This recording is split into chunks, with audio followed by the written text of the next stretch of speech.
better watch out if your enemy's a road ahead of full prophecy to be the greatest beast the world has ever seen. I feed him every day like the bones clean. I feed him all the hate and he grows me, and he gets caused real big, pissed off quick. And if you cross him, you might drop dead. Metaphorically, of course, settling the score, never getting bored. Loves of blood and gore, always wanting more freedom from the source. They don't really listen until they feel the force of hard in. If you start shit, you be heartless in the darkness. Torn apart quick, you left scars ripped, you be chewed up and discarded. And this world ain't bright, won't accept it. Negative energy, I expect it. Once it's in your mind, it's infectious. So fight for your life and reject it. You better give me space, I'm protective.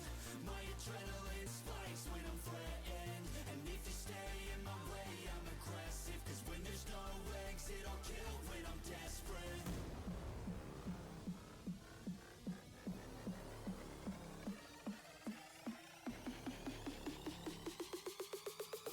There's no exit, I'll kill when I'm desperate.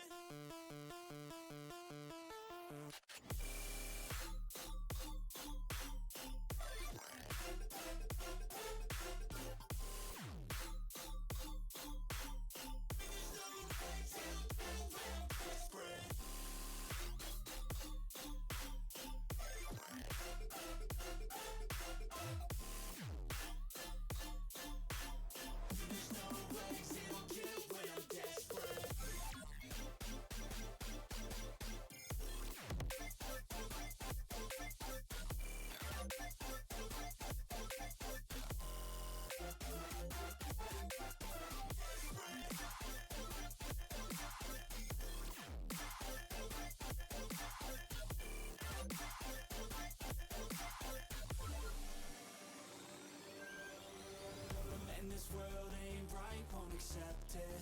Negative energy, I expect it.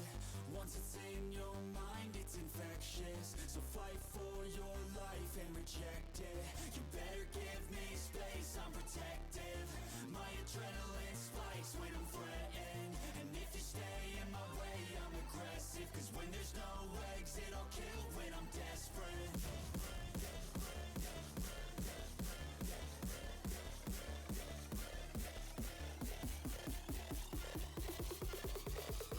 There's no exit, I'll kill when I'm desperate.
Welcome to the LXC.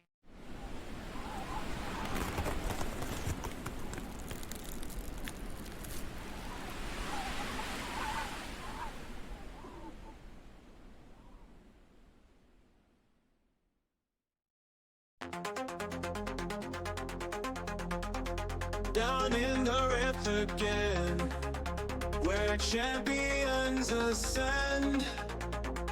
Warden league lights the night, diamond dreams burn bright. Tournament's heart beats fast, LXC is here at last. Amateurs with skill to prove, in this battle groove. Diamond wreck, shining pure, victory is near for sure. In the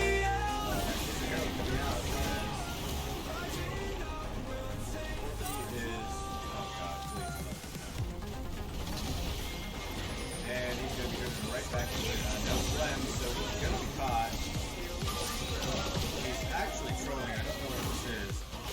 Booker's going to take this ball. I'm trying. I have one sick. I got it. We can still fight. It's fine. We're fighting it. Wait. Oh my god, overall! I'm in. I only got Nuno. Brandon's spear. Kill Brand. But The give. They're being really indecisive. Now they're going to get looked on. Chains of Corruption, Unending Despair as well. All ults going down. Solar Flow in the backline. Good cleanse from Fluke. Massive Heroes entrance. Crescent Guard as well. Rigor Mortis now in the backline. All out. Stealing away Loki. And we control. Rigor Mortis gets killed. CD Batman finally takes down Syra. Flashes over the wall. Fluke low as well. Also force withdrawal. Fluke 1 HP. Might burn out, but no, just on Milk Q is just gonna chunk him so low. Baron do we down to from 3k Sarah? HP. Autumn might flash over the wall. Flash! Smite! What big play! Crescent Guard going in. Hextech all the made up mission on Fluke. 1 HP. Heroes entrance. Fluke just barely living. Rig has to go in as well to finally finish off the kill. Loki well has to. Syndra, super aggressive look, but it's into the entire team. It might be the only look they have, but reset already. Unending Despair might take out Leona, but she's such a hard target to finish off. Batman is on the back. He's hitting Nexus towers. 1 HP on Huey, flashing forward. Autumn is going to take down Syndra. It doesn't matter. Batman on the Nexus. The Alamo play. Will it work? So low on Batman, but he has so much to sing Q3 and forward. And Winions. And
Hello and happy Thursday, everybody. Welcome to the last day of week number 4, the last day of Rivals Week here in the second season of the League of Extraordinary Champions. At the end of this stream, we will have officially reached the halfway point of the regular season, which means that these teams will have to start thinking about their position in the playoff picture. Going forward, the standings will hold a bit more weight. Tonight will, of course, be our coverage of the Warden division, currently the highest level of play, or the most extraordinary level, if you will, in the league. Best of 3 we will soon be witnessing promises to be a very competitive one. Both of these squads currently sit at the top of their respective sectors. This is Tilt Esports Apotheosis versus Contingent Esports Black. Tilt Apotheosis has been arguably the strongest squad so far this season. They are the only team in Warden that still has an undefeated match score, although they did receive their first game loss in game number 1 against the Goofy Gooners last week. After that stumble, Tilt came back with a vengeance. We had some very impressive KDAs in games 2 and 3, and both of those wins for Tilt ended in less than 25 minutes. For Contingent Black, they were 4-0 in game score heading into week 3. They then suffered a pretty surprising 1-2 loss when the Claws came out from NLE Kittens. Contingent jungler Sourcewalker led the team to victory in game number 1 with an 11-0 and 10 performance on the Jacks, and had very solid showings in games 2 and 3 as well, but it was not enough to overcome the Kittens. Both teams taking the Rift this evening have an opportunity to secure their spot at the summit of the standings as we move into the second half of the season. Bringing you the call, my name is Crewman44. Joining me on the caster desk tonight, we have the splendid Star Burrito. Star, how we Hello. feel heading into this one? I'm feeling really good. I played my Rivals Week earlier in the week, and I think it's a really cool concept. Just because you get to fight the other sectors, which sector comes out on top. And going into this, I think we have 2 pretty solid teams this night. Tilt's gonna look to keep their win streak going, and then Contingent's gonna look to stop that. So I'm really looking forward to tonight's match. It's going to be a fun one. It's going to be a fun one, no doubt about it. I think a lot of folks that have been following the Warden League have probably been looking forward to this matchup, seeing what Tilt and Contingent are going to be able to bring to the Rift tonight. Burrito, were you able to watch any of the Top Hat Lounge that we did this past weekend? I watched a little bit of it, not too much. I don't think I got to Wardens, unfortunately, because I think it was late at No night when I was worries, no watching it. worries. And not your league as Fill me well, in, right? fill me So in. absolutely happy to. For anybody who doesn't know, we are doing the recording sessions for Top Hat Lounge live on Sundays now, so be sure to tune in for that. But we did have Aurel, the support for Tilt Esports Apotheosis, was on the show this past week, and he was talking to us a little bit about his expectations for this matchup. He was talking about how, despite the loss that Contingent suffered to the Kittens last week, he still considered this Contingent squad to be really formidable, and he was definitely going to take this matchup pretty seriously. That being said, he did also predict his team to win 2-0. So there is that. Oh, so we got a little bit of I don't know, a little bit of a grudge match, but I'm really looking forward to seeing if they can pull out the 2-0 considering like how strong both these teams are. Absolutely.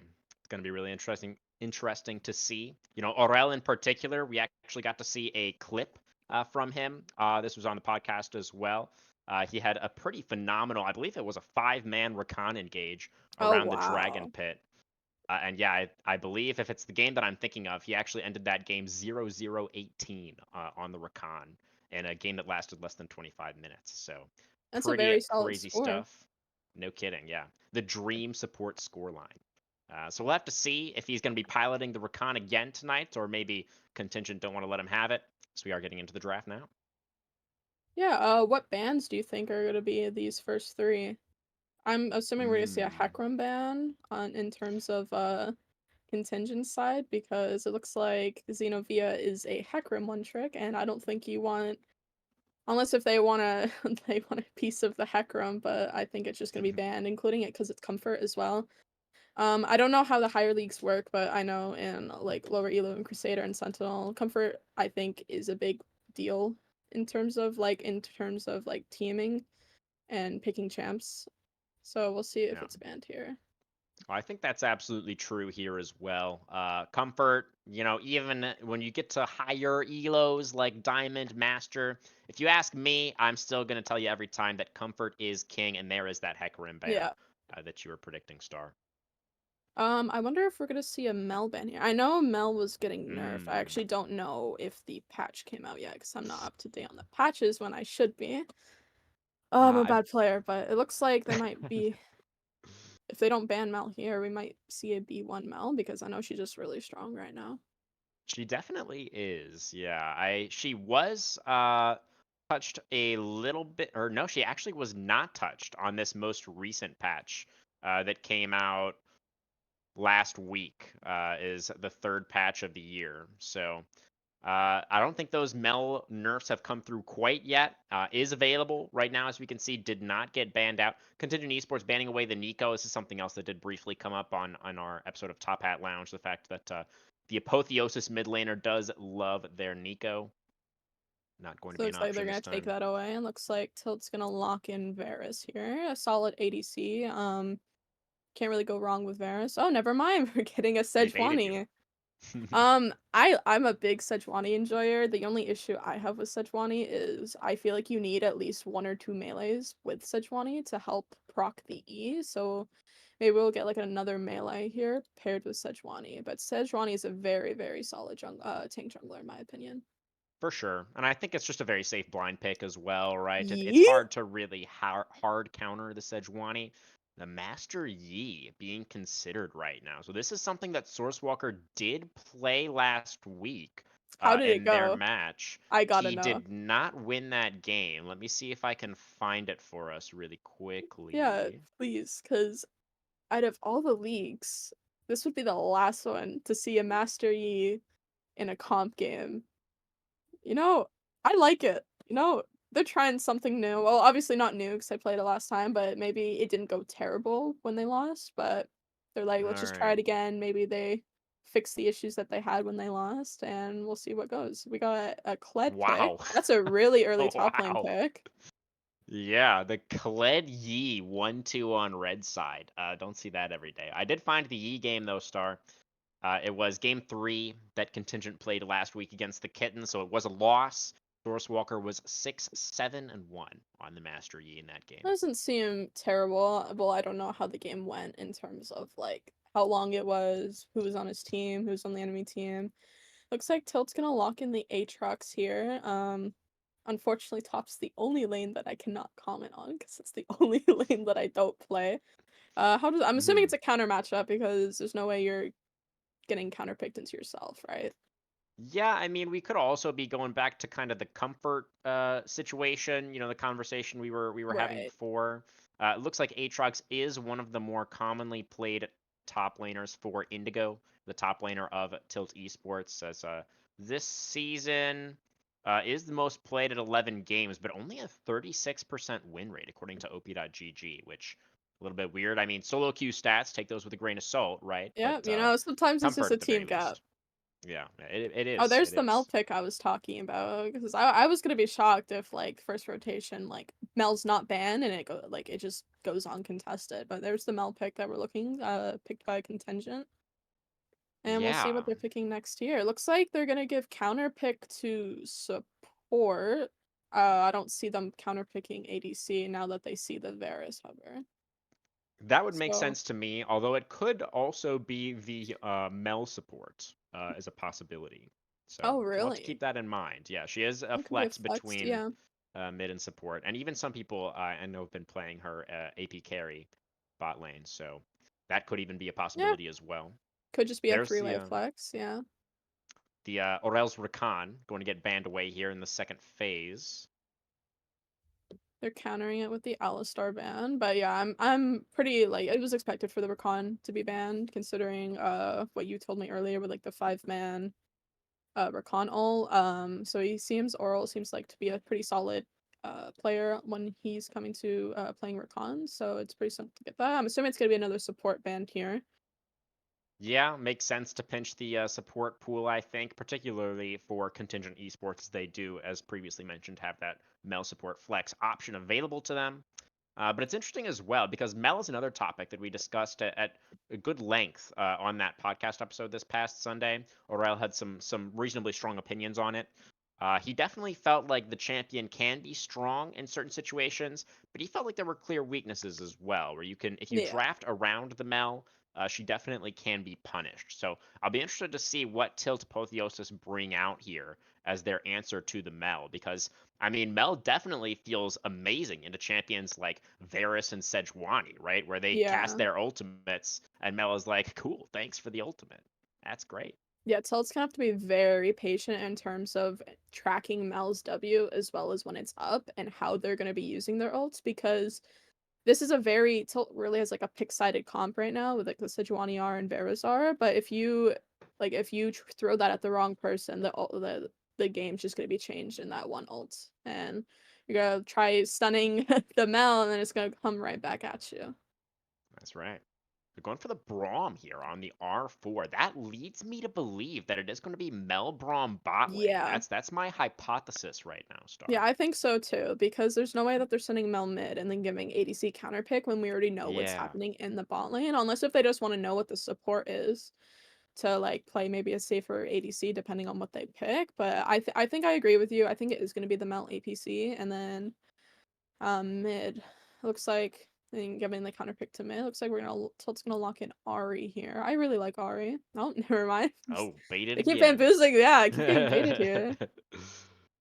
Just Baited a hovering third through time. some Freljordian options. At least they're thematic with the. Well, never mind. Oh, yeah. Baited you that was time. Yeah, that was my turn, I guess.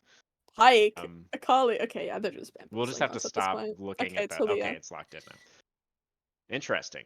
So I the think Talia definitely feel like that can work well with the Sejuani, right?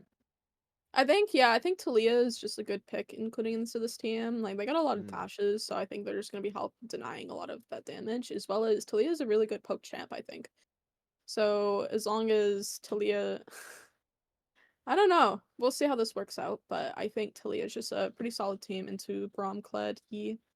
Then we'll see what happens. Oh wow, so it is going to be the Hit it. fifth Okay, pick we keep getting baited. ADC. Yeah, Alright, so we so were it's on totally off mid. there. It is. It is. So Talia Mel is going to be that mid matchup. So Talia, I guess, feels okay there in the sense that she doesn't have an ultimate that can be reflected necessarily. Yeah. But not really I an ult wouldn't. that you can use against Mel either, because there's no way. True. It's more of just like obviously Talia's a really good roaming mid laner, and I think in terms of mid, Talia, I don't really know how strong Mel is early game in terms of wave clearing, but I know Talia's wave clear is fairly good, so she should be getting rotations out faster and probably just gonna roam with the Sejuani to wherever they want to gank, and then they should get some pretty solid fights with the amount of roaming abilities that Talia has. Yeah, that will be really big if the Talia is able to consistently get priority in that mid lane. That's where Talia can really thrive, right? Like you're talking about. She can start to roam around and impact other parts of the map. That is actually another little bit of info that Aurel shared with us over the weekend. He was talking about how his team, the way that they generally like to play, is they like to fight a lot. They like to look for a lot of aggressive angles. They like to contest a lot of these objectives. And Talia, I think, is definitely a pick that can facilitate that. Yeah, just looking at their whole team in general is just like it's a very solid team fighting team. Um, and I do want to mention that Talia probably does have better roaming capabilities than Mel, but Mel also just wants to scale, right? Mm. She's gonna just want to AFK farm, and because she's a late game champ, she's just gonna want her items before like she's actually fighting and doing actual damage. So, even though Talia might be roaming, I don't know if you want to leave that Mel just farming for free. So we'll see how they play this. Yeah, it's really interesting as well because we didn't have anybody from Contingent Esports that we were able to speak with, unfortunately, on that episode of Top Hat Lounge. But Aurel's read on this squad, on Contingent Esports Black, was that they kind of like to play in a little bit of a different way to his own squad, where he sort of felt like Contingent Black's main focus was generally like controlling objectives and scaling towards a late game. And I do feel like that kind of theory about Contingent's preferred strategy is kind of reflected in this draft as well, right? Where they have a lot of scaling with the Mel, like you already said, obviously the Twitch and the Master Yi as well. And they should have, some decent tools here, I think, with the Braum especially, to try to control the space around these objectives. Yeah, I totally agree. Very late game champ. Well, I will say Master Yi, kind of a curveball. I feel like Master Yi isn't really a late game champ in terms of the rest of his team. But they also just might want like an early game champ, like Yi, to like snowball the early game so that they can survive into the late game. Because you could have 5 stacking late game champs, but that means your early and mid game is going to be very, very strong, and that's to the point where you won't get to that late game. Exactly. Yeah, I don't think you can go full scaling against a team like Tilt Esports Apotheosis and expect to win. Expect to win, right? Because you know that Tilt are going to be wanting to push the pace of the game and trying to force these advantages. So I definitely think Contingent are gonna need to be ready to answer, right? They're gonna need to. You maybe give over a couple of objectives. Even if you have to give over the feats of strength or something, that's probably fine with a draft like this, right? You're comfortable just continuing to scale up towards those 2-3 items. But you can't just be given over like all the objectives and expect to bring it back necessarily later on. So my question is, in terms of comp, who do you think is going to take this first game? An interesting question, and one that I was about to ask you. But if I'm on the spot here, if Beat I'm the to one it. in the hot seat, you sure did. You sure did. I think I like the side of Tilt Apotheosis a little bit better. I mean, there's definitely some good synergy here with the Braum, and the fact that they have the Broken Champ Mel on the roster as well. It feels like a pretty reasonably good spot for Mel in this draft also. So I definitely think there are some strong pieces to Contingent's draft, but I just feel like Tilt have more tools to work with, particularly in that early game, which I feel like is where they just really thrive. So that's the direction Yeah. I'm kind of leaning in right now. What are your thoughts? I agree. I think Tilt is gonna win this game, but both teams have really strong team comps, and I'm not gonna lie, I really like Contingent's comp just because they R1, R2 Kled Yi. Like you never get to see that. And I'm honestly really hoping that Contingent take the dub here with the E. Because So I really want to see this work. So you don't necessarily like the comp from a strategic perspective. You like the comp from an entertainment perspective. Yes. I think Okay. strategic Okay. Tilt's team is a little bit stronger, but entertainment wise, I love Contingent's teams. They're giving us good content here for the stream. And that's all we can really ask for, right? We'll have to see, Yeah. guys, if the content draft from Contingent Esports Black is going to be able to take the victory, or if Tilt Esports Apotheosis, the undefeated squad, are going to be able to keep that streak going. We'll be right back with Game 1.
If you wanna be a wonder, baby, come and show it. Tell me what you feel in your heart and your soul. There's nothing I would take for granted. With me, we'll make it through. Takes two hearts to fix heartbreak. We grew apart, I made a mistake, but I'll try to make it up to you, my darling. Ooh, I wanna be a real wonder. Heaven lifts me up from under. Wishing I could be somehow stronger now, so I can fight away all the pain inside me. Never be afraid of the fate that finds me. Wish that I could be stronger, so I can be a real wonder. So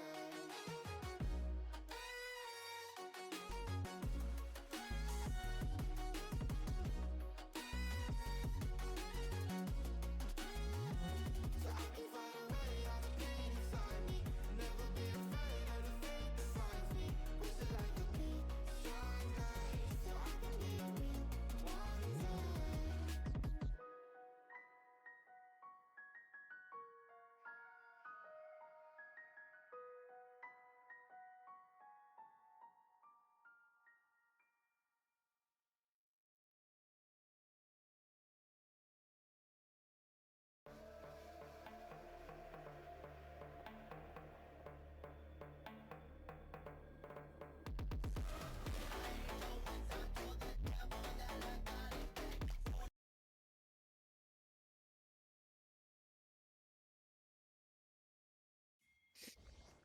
Alrighty, folks, welcome on to the Rift for our first game of the night. Tilt Esports Apotheosis on the blue side, Contingent Esports Black on the red, and there's a very sneaky rat in the mid lane, and he's gonna hit Punda with his crossbow a few times. Amazing. You know, that Twitch packs a punch, that's for sure. He does. Fortunately, couldn't secure a Barrels. kill with it. Punda just walked away under tower. He's gonna recall safely, and you know, still has flash. Minions haven't spawned yet. Punda's in a fine spot.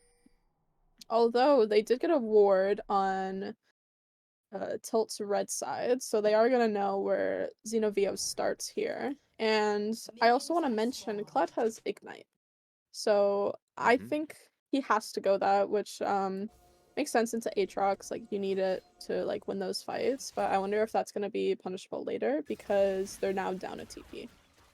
Yeah, definitely. The Ignite a pretty common option on the Kled. Kled is one of those champions, right, where you kind of need to win early, and if you don't win early, you don't really do much of anything. So I like the Ignite as well. Feels like it does line up pretty well with what Fish is going to be trying to do in this game. We did see just a moment ago the fact that Aurel started sweepers. They're actually able to clear out that ward in the red buff camp that was placed by Contingent. Yeah, it's a very smart play. So now you don't know where Xenovia is starting, but we can see, Oral just hooking away. First hook landing, very important. 1 for 1. We gotta keep track of that.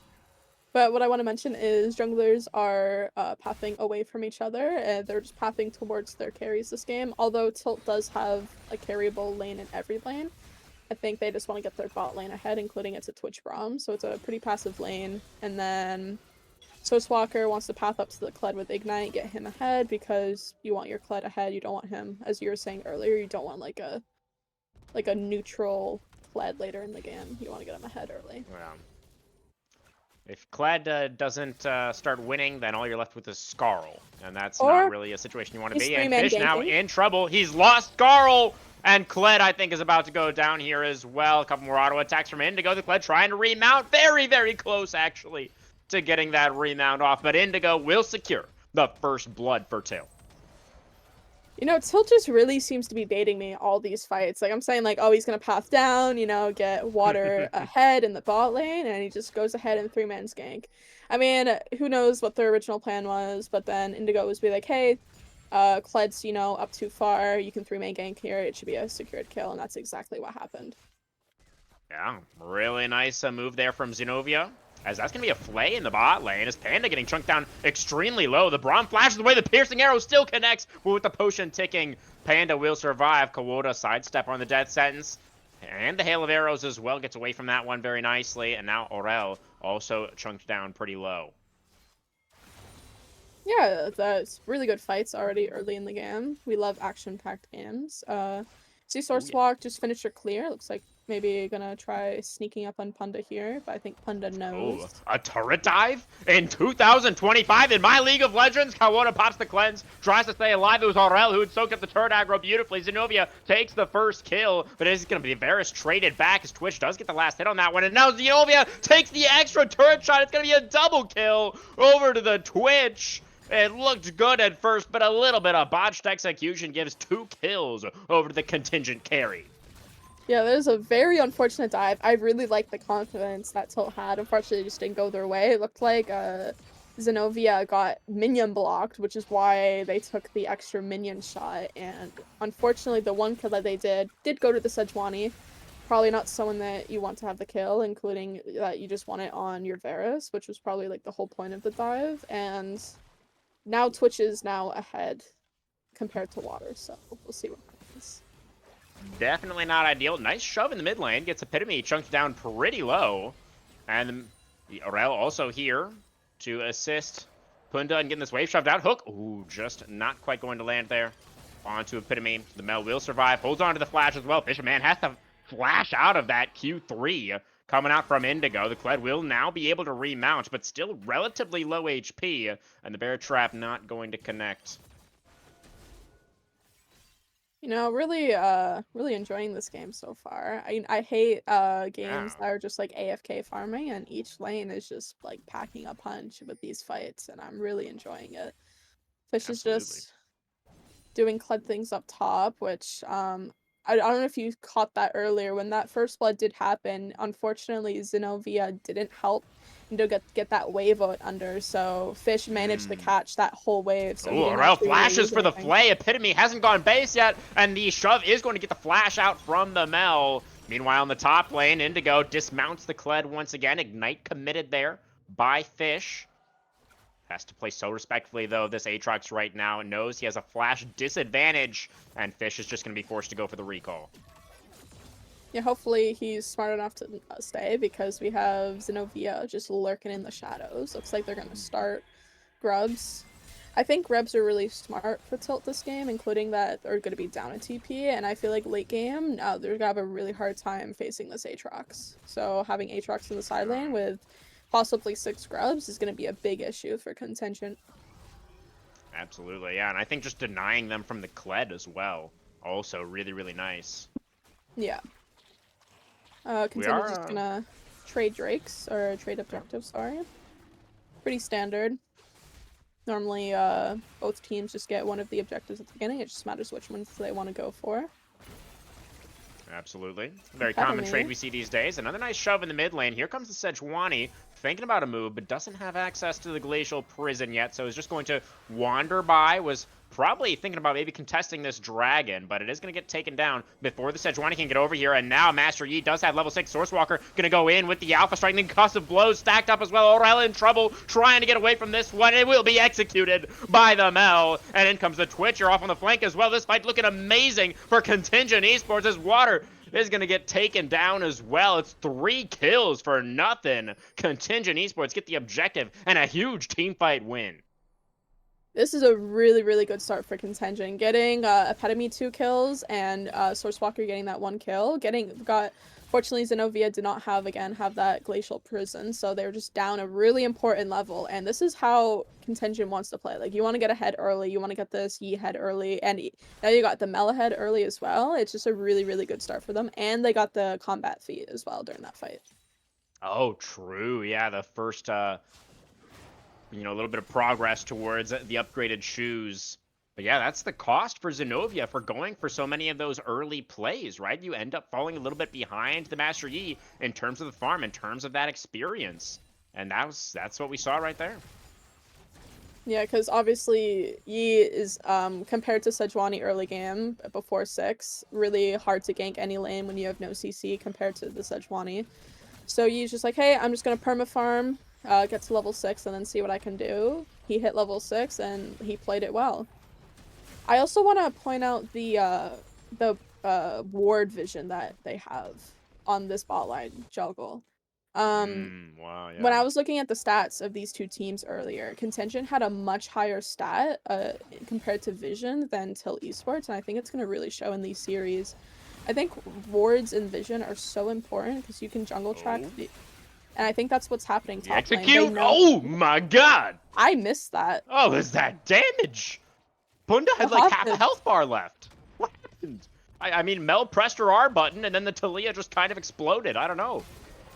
Wow, I completely Fish of missed Man that. is going to use his own R button up here in the top lane. Indigo going to go into the World Ender. Lots of R buttons getting used. As we take a brief look down here towards the bottom lane, another R button gets used as Braum tosses out the Glacial Fisher. Zenobia up here in the top lane to defend Indigo. Meanwhile, taking a look at the bot lane once again, as we're just popping back and forth across the map. It's very difficult to cast, but Indigo going down extremely low. Lands the Q3, and the Permafrost comes through on the Source Walker. He can't finish off the Aatrox, and Zenobia just needs a little bit more. They take down the Master Yi, but the Kled does remount. Now Sejuani might be in trouble. Can they get Kled off of Skarl in time? No. Fisherman takes down the Sejuani, and now the mid laners have roamed up. Punda, a nice seismic shove, and a little bit of damage over the wall from the chains as well, coming out from Indigo. Epitome going down extremely low, didn't have the ultimate. It's going to be a trade as both mid laners drop Fish of Man now, and Indigo, who's going to win out in the end. One more auto attack. The Aatrox gets it done. It's going to be Tilt Esports Apotheosis 3 for 2.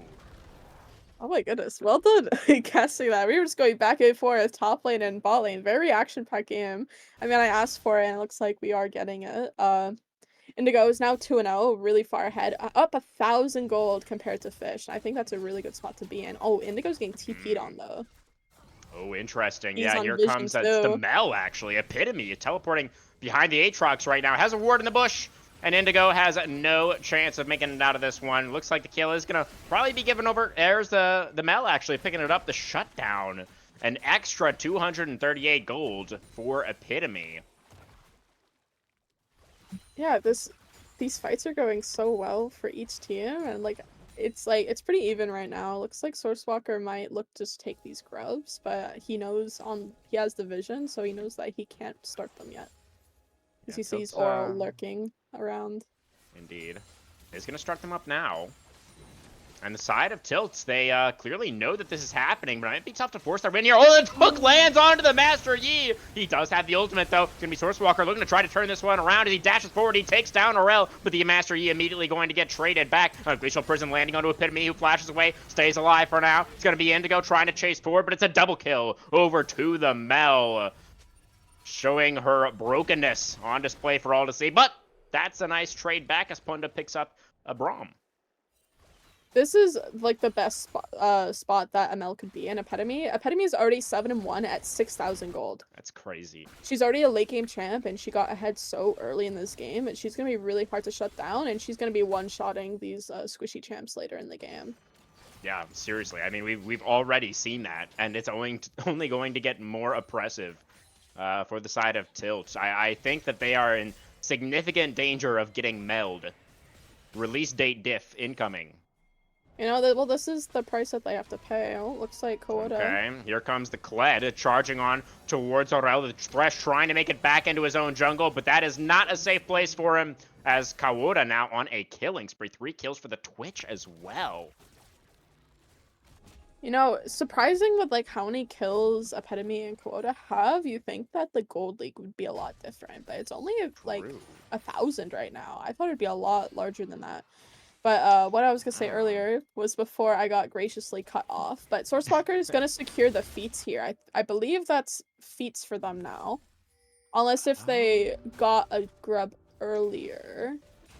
Oh, they didn't finish they've grubs. only gotten 1 grub, yeah, from that second cohort. So they would need to Secure get those other 2 yeah. grubs. which till all they have to do is just secure one, and then they won't get the objective for it. But like Decided I was to, gonna yeah. say, there's just so much action. Looks like that is going to be the call for Apotheosis, as we see Zenobia and Aurel moving over there to deny that grub from going over. Yeah, it looks like they're just gonna take five grabs is very strong for tilt, including again earlier what I was saying was you have that TP advantage. You might just want to split push on Aatrox. Aatrox is gonna be a strong player later in the game, including with how this game is going too. I don't think you're gonna want to team fight Contingent right now. Yeah. They're fairly behind in gold. Well, in Very good terms of their point. carries. Yeah, I think at the very least, taking a team fight right now would probably be pretty ill-advised. Although, I mean, they do have one-item spikes for everybody, and Mel doesn't have 2 items yet. Maybe. Looks like I don't she's know. going. What is that? Lichbane? Lichbane Mel. I don't think I've seen that yet. I don't think that would be the. Oh wait, the no, that's purchase list. I think Storm Surge. Wait, no, Storm Surge Not has sure. Hex Tech, doesn't it? The Yeah, I think Hex Tech it component. does. I don't know my mage item build paths very well. Oh, it's Cosmic. I think it's Cosmic. That would make sense. Yeah, that would definitely make sense. I've been playing jungle too much this split that I completely forgot the mid Yeah. items. But you know, that's definitely gonna be probably a Cosmic drive. Yeah, would make sense to me. Whatever it is, Epitome is already about halfway there, so we'll find out before too long, I'm Sooner or sure. later. Just looking at turret HP right now because this is probably gonna be the contention that Tilt needs to get to have a chance. Oh, Punda has to flash away from the root. Would have definitely been a dead Talia if she didn't get out of the way of that one. So, good flash. Zenobia moving forward, going to connect the flail onto Panda. Punda moving over for the follow-up, but Braum able to stand up beside his jungler and is totally fine. Looks like Punda then Panda, similar names. It's Yeah, almost yeah. getting caught one after the other. You know, both That of was them a got tricky away. moment for me, for sure. They almost Yeah. got me there. I feel like we're gonna mix those up a little bit, at least one point in these series. Probably. But in terms of feats, Tilt's now gonna need a tower because they lost the combat feat. It looks like the best way that they're gonna do that is either through top or bottom. Indigo is having a fun time against Fish right now. Very Tower's true. slowly getting chipped away. Yeah, it is about a 1,400 gold lead for the Aatrox right now in that top lane 1v1 matchup. So that is at least 1 point of power for Tilt Esports. So as you were talking about earlier, you know, going to be really useful for them, you know, for potential side lane threats later on. Interesting, Indigo decided to go for the Iceborne Gauntlet first on Aatrox. Is this a thing now? I don't know if it's a thing. Again, I don't play top, but they might have just gone it because there's a Yi Kled, like they're gonna be diving in. Yeah. I think it's a safe item, considering like they're like the top of the jungle, so you're gonna be seeing them most, including during laning phase, and then during late game phase during these team fights, it just might be. Again, it could just even be like a split pushing, like, hey, I'm gonna be split pushing a lot of this game. Team fights aren't probably gonna go well because Mel is so far ahead. I'm gonna need these slows on this Kled and Yi if I'm going to be 1v2ing them later on in the game. Yeah, definitely could see it. We'll see if Indigo can get some good value out of the Gauntlet, as the Flash Death Sentence is not going to land. The Glacial Prison is going to land, as Panda is going to get locked up for a moment. The Glacial Fish are coming out in response, and now here comes Source Walker coming in from the side to reinforce the Chain of Corruption. Also going to land, though, and Panda's going to get picked off first. Zenobia, though, now in a little bit of trouble. He's going to be able to take down the Twitch. Source Walker, though, is going to be able to at least clean up water. Sejuani somehow escaping back towards the turret, and Aurel, a decent flay, pulls Mo back in, and the shutdown will go over. Source Walker underneath the turret, able to claim the Talia, and uses the Master Yi nonsense to go on target. Gets away from the turret aggro and gets out. Very chaotic fight in mid there. Ends up being a 3-for-3. Very chaotic indeed. Unfortunately, Aurel did take the shutdown from got the Mel shutdown. That's probably the worst person you could have gotten it to. Looks like both teams are pinging Drake right now. They know, hey, this is I think this is objective point for both teams. No, Right? okay. Oh no.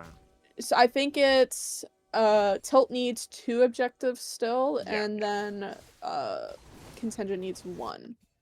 Yeah, we saw Synovia on the Herald earlier, but I guess they pulled off when they realized there was that fight in mid. Yeah. So absolutely right. Yeah, but Tilt did secure the tower feat, so this is literally going to be down to the objectives on who gets these feats. Let's see. River control currently held by Apotheosis. We can see Sourcewalker there in his own jungle, just waiting for an opportunity, waiting for the angle. But the seismic shove is going to pull Panda in. The Braum puts up the door, survives for now, but the permafrost for the continued CC. Panda is going to be able to dash back underneath the turret, but is chunked down extremely low. Here comes Kled, going to be charging into the river, and they've got Epitome off on the flank. The Mel in a pretty interesting position here. It's going to be the Varus taken down first as Master Yi is just running rampant in this team fight. A Sourcewalker just cleaning them all up. And now it's the Aatrox, the Iceborne Gauntlet Aatrox. The armor is keeping him alive for now, but he doesn't have the damage to finish off Panda's Braum. Everybody on the side of Contingent will survive. They get the clean ace, and they're going up to Soul Point. The way my jaw dropped for that whole fight, they literally just pressed R and they just ran so fast that you can't peel that. And I think this is exactly how Contingent wanted to play this game, is just to run down the enemy team, and I think it's working flawlessly for them. It's working really, really well. No doubt about it. And Master Yi, he was straight onto that objective on the other side of the map as well. He's going to get a bonus Herald. Maybe we shouldn't have questioned the E pick R1. Yeah, because it's Clearly going on not. right now. He wants Yeah, the it is. redemption game on that E after losing to the Kittens last week on it, He's got to show the E some love and how well it can be played. I think he's playing it super well. Absolutely. Could not agree more. I mean, he had a couple of nice kills in the early game, and that's what you love to see from your Yi players, right? When you get that small advantage, you really just want to start accelerating the game from there. And he's been doing a great job of it, no doubt. Right. I think their E's only go 0-10 or 10-0. I don't think there's any in between when you're playing E. Yeah, similar to the Yasuo. They both start with Y, right? So there's definitely a lot of parallels there, I think. So we got Otacon spawning. Is this And a Herald being Releases? summoned up in the top lane as well. What Otacon is this? Reinforcements pretty far right now for Tilt. The Herald charge itself is not going to destroy this tier 1 turret. That sentence not quite going to land there. Shelly is going to get taken down. Looks like the side of Contingent do want to commit to taking the turret, though. Is Shelly actually surviving? Just barely for now. The shove is going to get a couple. That looks pretty good at the start of this fight. Sourcewalker is one of the ones getting pulled in by the Master Yi. So strong. He's trying to take down Panic. Another reset on the Alpha Strike. Master Yi. Sourcewalker, he gets stunned up by the Sejuani. He does get taken down. And now the tanky Aatrox trying to get some value from the healing, but Epitome is just a little bit too strong. Mel goes on a spree. It's going to be 2 for 2 in the fight, but the health bars in favor of Contingent.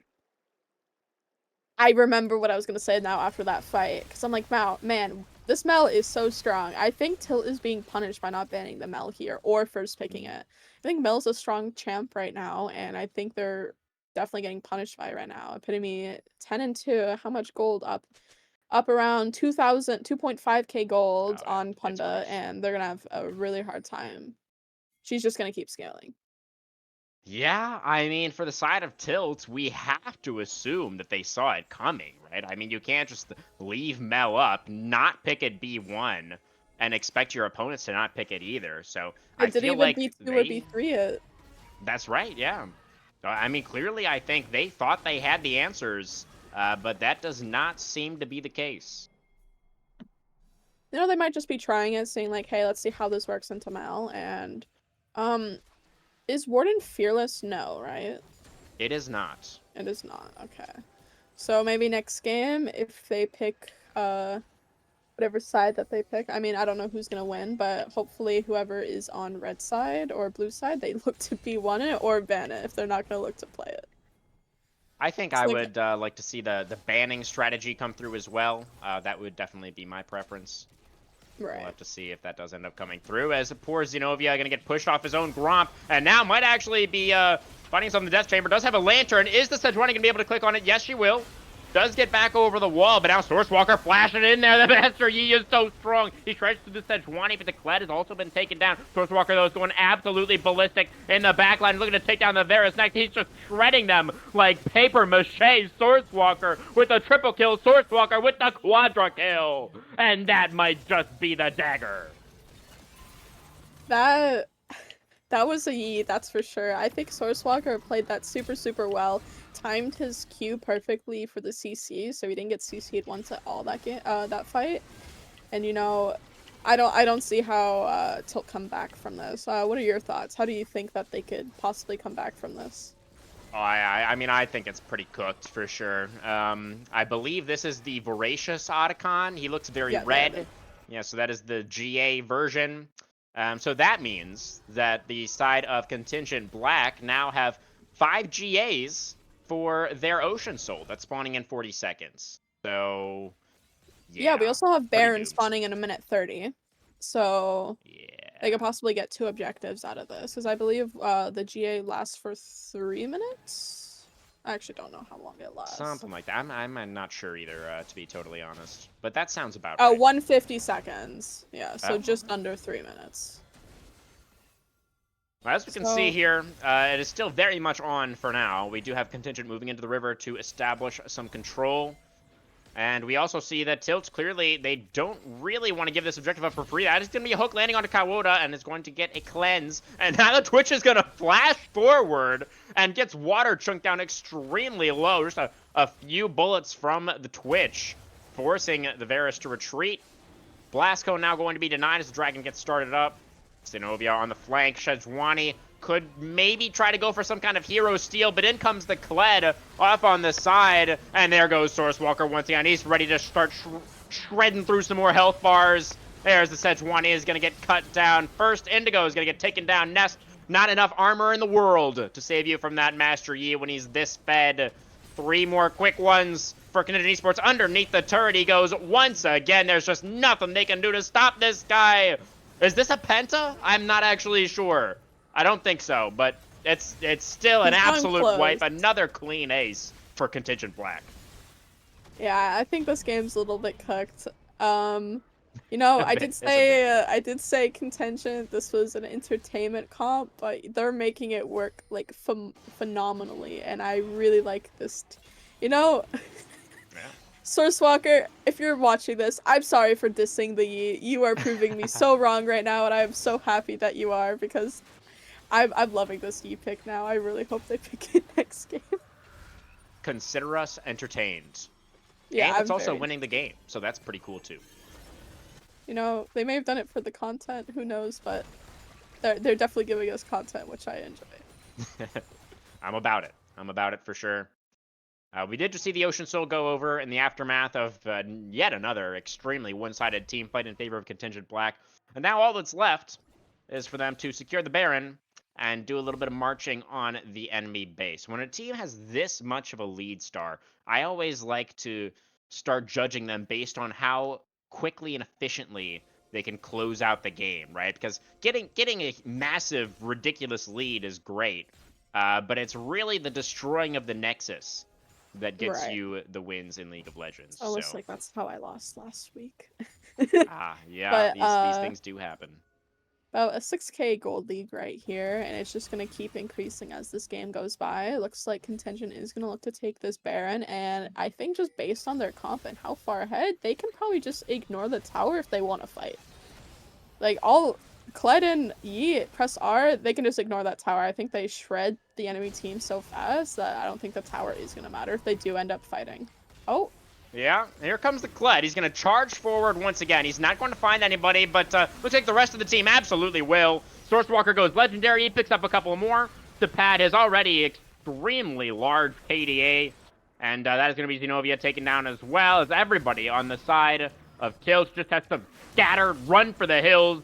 If anybody can get away from this terrifying Master Yi, I guess that's a small consolation prize, but that will not be the case. Every single member of Apotheosis is going to get obliterated, and it looks like no Baron will be necessary. About 27.5 minutes on the game clock, and we do see Contingent Esports Black marching on the Nexus. Yeah, I believe that this is game. Oral's up, water's about to be up in 5 seconds. Can they stop this? And I don't think that they can. Although there is only 3 of them, I don't think they can end here, actually. I guess not, yeah. They are going to get 1 Nexus turret, and obviously the Baron as well. So, pretty much everything that they should need. Would definitely like to see them end with this Baron buff, for sure. Yeah, I think with what you were saying earlier is how fast can they end? I think it was a misplay by it's a safe play, but I think Sourcewalker and Panda, if they just walk mid, they end the game with all 5. I agree. I Yeah, I think they could have. Yeah, it doesn't hurt to be safe though. They got the Baron, they got mid tower down. They only have one Nexus tower, unless 3 minutes goes by. But I guarantee this game's gonna be ended within the next 3 minutes here. Yeah. And to be fair, the Baron was right there, and Source Walker Yeah, just happened to kill the Aatrox. It was I'd kind of probably do right in the front of the same Baron, thing. so yeah, Yeah, definitely fair to just go for the Nash there. It's honestly the safer call as well. Just take the Nash first, and then you should know for sure that you can push to end once you yeah. get the Baron buff. Surely the As answer. oh dear, Funda's gonna flash away as they have actually caught out the Twitch a little bit as Kawoda's in trouble. They are gonna shut down Kawoda, but now here comes the cavalry, and the Twitch wasn't the main one that you needed to worry about. Epitome goes godlike. A bunch more bodies on the floor for Tilt's Apotheosis. Sourcewalker underneath the turret he goes. You're absolutely right about what you said earlier. They do not care about these turrets at all. And now Sourcewalker is looking for that last surviving member. It's only the tank Aatrox that's left. The Master Yi, he's going onto the fountain. Oh, I thought he was going to go onto the fountain there for sure. The last Nexus turret is going to be destroyed. And that is going to do it for game number 1. Contingent Esports Black with a dominant performance to open up tonight's best of 3. Yeah, this was a great game played by Contingent. Sourcewalker and Epitome, like the people that you want these kills on, they exactly had those kills. 12k gold difference at the end of that game, and I think how they wanted to play that game, they showed it flawlessly, and I think it couldn't have gone better for them. No doubt, no doubt. Yeah, it did end up being the case that Tilt Esports got meld. They got meld real good in that one. They also got Master Yi to 53, yeah. 53,500 damage for Sourcewalker in a game that lasted less than 30 minutes. That's approaching 2,000 damage a minute. Not quite, but like that's crazy. Yeah, including when you're playing ADC and like this Sourcewalker AFK farm like the first few minutes of this game, like that's insane with the amount of damage he did. But like that's exactly how you want to play Yi. I want these Yeah. Yis in my solo queue games instead of having the 0-10 Yi. And I think they just again like Kled R with Master Yi R into Twitch Braum, like I don't get like again, Tilt had a really hard time disengaging from that, and I think they heavily got punished again for not banning the Mel or picking it. Yeah, and it was just an incredibly snowbally comp from Contingent as well, right? Yeah. Like the Yi, the Mel, even the Twitch, all these characters, and even the Kled, he didn't end up getting ahead. But if he had, as these are all characters that tend to run away with games once they do get a lead. Definitely a strong performance from everybody on Contingent in this one. If you had to choose one, though, Star, who would be your POG for this first game? I think you already know who I'm gonna pick. It's definitely gonna be Sourcewalker. I Yeah. I was flaming the Yi pick. Okay, I wasn't flaming it, but I was like, Master Yi and Diamond Elo in a comp game? Like you don't see that. Right. And I definitely called it an entertainment pick, and he really just showed me wrong, and I'm so glad that he did, because I gotta give it to Sourcewalker. He just ran down the enemy team, almost got a penta as well. Yeah, I think that's exactly what does need to happen, Star. Sourcewalker definitely running away with this first one. That's going to do it for game number 1, guys. We're going to go to a short break, and then we'll be back with a draft for game number 2.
All right, welcome back, everybody, from that very short break. We're jumping directly into our champion select phase for game number 2. Our teams are swapping sides. I believe it is the loser with side selection here in the LXC, yes? Oh, we do have Tilt Esports, Yeah. Apotheosis, deciding to move over to the red side. Star, what do you make of that decision? I don't really. Maybe they have a stronger idea in terms of red side. They might just like prefer the side selection, but they instant Yi ban and Mel ban. I think we were kind of expecting that. Now that they're on Yeah. red side, they're now respecting the Mel, and they're like, that Yi just ran us down. I don't want to see that again. So those two bans, pretty expected. So their blue side bans for Tilt in the previous game were Vel'Koz, Galio, and Corki. So 2 of these at least are now going to have to be left open. So we'll see if Contingent Esports is going to immediately move towards one of them. Looks like the Vel'Koz and the Galio still available. Looks like, yeah, they're going with the Corky ban. I wonder what's gonna be first picked here. Now that Yi and Mel are banned. So Lilia. what do... Oh, interesting. I'm Wow. a big Lilia fan. I'm a Lilia Are merchant. you? I am. Oh. Tell me more. She's probably my second most played jungler, but I feel like Lilia's in a really good spot right now. I've been playing her, like spamming her in solo queue, like just really strong overall. Nocturne, fairly good pick into it ish. If they do select it, I'm not gonna get baited again, so I'm gonna wait till they Yeah, lock we'll it hold off in on before I the talk hovers, about yeah. it. Yeah, I don't see any stats for Sourcewalker on the Lilia in the OP.GG. Doesn't mean that he, hasn't played it. Just Right. means that, OP.GG doesn't necessarily have that info for me. But yeah, definitely, I hear you. I feel like, as well, that the champion is in a pretty reasonably strong spot right now. Definitely a lot of great items to build on Lilia these days. She has sort of had that for a while. As the Nocturne did get locked in, you were saying that you kind of like this matchup for the Nocturne. Do you feel like that's a good option into the Lilia? I think it's an okay matchup. In terms of early game, it's good. You have Spell Shield for her ult. Mm-hmm. Late Mm-hmm. game, like in terms of team fights, I think Lily is just a stronger team fight champ overall. Yeah. But they might be going for a pick comp again this game, or I guess not this game, they had a team fight comp last game, but right now with the Varus Nocturne, pretty pick like. Looks like they're gonna run the Clut again. Yeah. Again, Maybe. Lilia does the same thing as Yi, just not as much damage. It's just more of damage over time, and you don't Mm-hmm. necessarily need games on Lilia to play her as long as like you're landing the middle of your W and your true damage on your Q. You don't really need to. Lilia is pretty straightforward champ. Totally. Yeah. I do think that's a pretty nice synergy, honestly, with the Kled, because Yeah. that can be kind of Lilia's weakness, right? Is actually setting up the play. You're kind of relying usually on just like landing a swirl seed, right, to get your sleep off. But with the Kled ultimate, Lilia can kind of just prance in there and start putting as many people to sleep as she would like. We'll have everybody going having a little bit of nap time potentially here on the side of Tilt as the Braum is going to get locked in once again for Contingent as well. So, yeah, Panda had a pretty solid game on it last time. A lot of really great high-value Glacial Fishers, and don't mind seeing that come through again one bit. Yeah, I always say, why change a comp if it worked well last time? And it looks like they just might be running that again. But now that we're into the second ban phase, Contingent didn't pick Galio nor Vel'Koz, so it looks like Contingent might just look to ban those two champs now that they didn't have to ban it in the first rotation. Yeah, definitely. The Galio, I think, especially could be worth a look here. As they're both honestly probably targeted towards the mid laner, I assume. Yeah. Um, there's the Vel'Koz, there's the Oh, Galio. Yeah. Misfortune.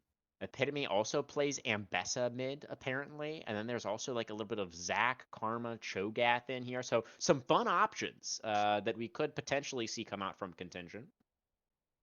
Yeah, so we also see the Galio's still up. They might have just not banned Right. it because I don't think they have a lot of burst damage right now, so they might look for like a burst mid laner right now, because I know I guess Kled kind of does build lethality, so there is that, but Lilia doesn't really like there's more damage over time, and I think you're just gonna want a little bit more burst damage, unless if they're just going for a straight burn comp.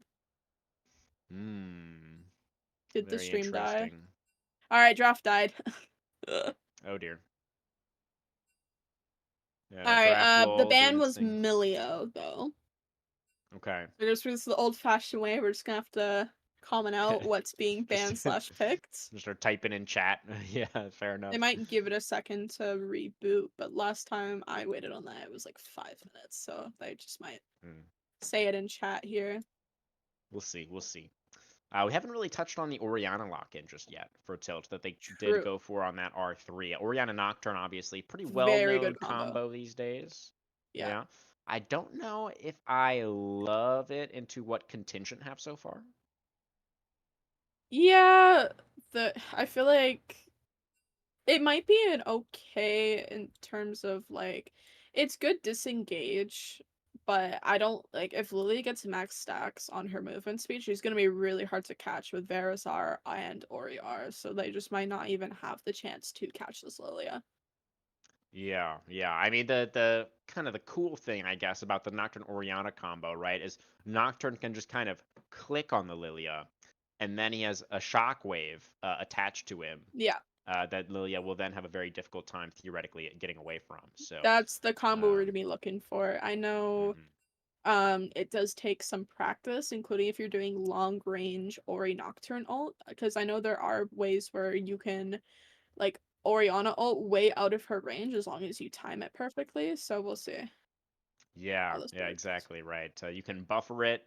You have to cast the R before the Nocturne gets too far away, right? So there, yeah, there's a window there that you have to hit to actually make the combo work. So, Right. and we have seen, I think, even pro teams, they don't get it perfectly every single time. So a little bit ambitious, honestly, I want to say from Tilt to bring this out. It definitely when it works, it can work, extremely well. It can be extremely powerful, but they're gonna have to show us something here, I think. Oh, luckily I have the stream pulled up. It looks like draft is live again. Mine's still frozen, but it looks like Tilt locked in Aatrox and then Contingent. I don't know if your draft is working, so I'm just gonna say I it out cannot see. loud. Yeah, go right ahead. Yeah. Yeah. So small. Contingent picks Smolder. We'll see what they're gonna B5 here, but Smolder, really good scaler. Looks like they just might do the scaling team again instead of Mel. Now they have Smolder. Hmm. We'll see what they pick last here. I'm assuming it's gonna be mid, unless if they're going Smolder mid. Is a thing. Mbessa. So you did mention Oh, that they play Mbessa mid, right, they Mr. do. They do. Epitome does have Mr. actually Epitome? most played is Ambessa. 18 games, 67% win rate for Epitome Alright, they're on hovering that Yumi for a pick. second. Okay. They're hovering Talon right now. Not getting baited. Not gonna say anything until it's picked. Don't let them do that to you. Alright, they picked the cow. Alright, they locked in Alistar for All right. support for the R5. Oh, All and now my right. draft Very is working. interesting. Well, I do feel, Star, like Contingent have a little bit of a release date advantage once Yeah. again here. So that does concern me a bit. I feel like Contingent pretty much have the same comp from last game, just slightly different champs. Instead of the Mel, they have the stacking Smolder. Instead of the running down Yi, you have the running down Lilia. Mm-hmm. And now you have Mbessa as well. That's just gonna run at them. So I feel like Contingent have a really strong comp, including how well they won the last game. So I'm wondering if they can do the same thing again this game. Yeah, yeah, absolutely. Oh man, I just feel like this composition for me, oh man, it's kind of a tough call. But Yeah. yeah, I do actually think I feel like this composition is actually synergizes even better with the Kled than their last one did. Because the main difference just being the mid laner, right? Where you have Right. Ambessa instead of Mel. Not that Mel, doesn't like movement speed, especially when she's ridiculously fed. She's very happy to run at people. But Ambessa kind of takes that to the next level, I think. That's why I feel like it's gonna get poked out a lot, including in this early phase against an Mm-hmm. Oriana, as long as Oriana can space well. But I feel like Mm-hmm. the main thing that I'm gonna be looking out for this game is if this Oriana Nocturne that they can pull off this combo, because I think Yeah. that's what's gonna be Yeah. the most important for these fights coming up. But even, I mean, if you are going for the combo, you don't really have that many great options. I mean, it's Yeah. kind of either Smolder or Lilia that you have to go for, right? I feel like for Kled or Ambessa, they're just going to take too long to kill. Like the whole point of the combo is that you can use it to one-shot somebody, right? I feel like you're not Yeah. going to be one-shotting Kled or Ambessa. No, I 100% agree. I think Alistar is just gonna have to play some like protect the president this game and protect this Varus and Orianna from danger from this Kled and Ambessa. But again, it's gonna Mm. be I think very difficult, including that Lilia is gonna have so much movement speed from this Kled, and once like she has her max stacks, when she's gonna be so fast that like if they don't land this Orianna ult from her, she's just gonna run up this enemy team and nothing can stop her. Yeah, yeah. I wonder if Indigo is going to go for a different build this game on the Aatrox. I think the Iceborne Gauntlet made sense to us to some extent. You know, obviously, like you were talking about, it was a lot of value into the top side of Kled Yi, right? But I definitely felt like the Aatrox didn't really have much threat at all in the team fights. I mean, he was really just a health bar. Right. Um, so I I I don't would probably like to see a different I build for don't Indigo this see game. him building Gauntlet this game. Yeah, If he yeah. is, might be a little bit of trolling. I understood why he went it like last game. Like I could see like the vision with like the Kled Yi, but like surely it doesn't pick it into this team. But I mean, again, I we'll could see see in the what's run game. argument for it. I mean, it's 3 AD again, and the slow would have value into somebody like Lilia, right? Whose whole thing is wanting to prance around at Mach 10. I'm gonna be honest, Um, I don't think the slow's gonna be enough. no, I agree. I agree. I'm just Yeah, saying that I think the argument exists where, like, right. if Indigo was going to come here into the voice call and make the case to us, like, he could try to do that. Um, but I No, I agree. definitely I think agree. it would not be great here. I think there's just a lot of better items that you can go now. But Hmm. again, we'll see. We'll see what happens. But again, I think, or I guess I'll ask you the question again before you ask me it. Who do you Oh think's gonna no. take game two? Who do you think's gonna take Ah. it? So are you asking me this question with nameplates on or off? Um, oh, just like in terms of the people playing it or just the champions? Is that what you're Yeah, asking? just like Let's say basically just do champions. I answer the okay. So like Just forgetting champions about alone. Yeah, last game didn't happen. Just looking at the 10 champions that have been locked in. yeah. If like you just got sent this draft, you don't know who's playing, what Mhm. elo, how do Mhm. you feel about these comps? Ooh. I mean, it's really tough. I mean, again, I want to say that Tilt Esports has the more uh what's the word I'm looking for? Cohesive draft. I feel like theirs makes more sense to me in terms of what they're going to be trying to do. But then I just look over at what Contingent have and, you know, understanding that this is 5v5 play. Like, Smolder in solo queue, terrible champion. Probably one of the worst champs in the Yeah. game. Really, really bad. Horrible. But in 5v5 coordinated play, when your team is playing around you, when your team is giving you all those minion waves in the sideline so you can stack as quickly as possible, when your jungler is giving you Raptor Camp on cooldown to get Smolder to his breakpoints as quickly as possible, then the pick can be really strong. And I feel like he's got a lot of champions in this composition for Contingent that can run interference for the Smolder, right? He should theoretically be able to stay pretty safe, I think. It's assuming he doesn't get Orianna Nocturne comboed. So I don't know. I feel like, you know, given the fact that this is not solo queue, that this is 5v5 competitive league play, I feel like Contingent Esports have the scarier Right. draft. I personally think it's just gonna come down to how this early game goes.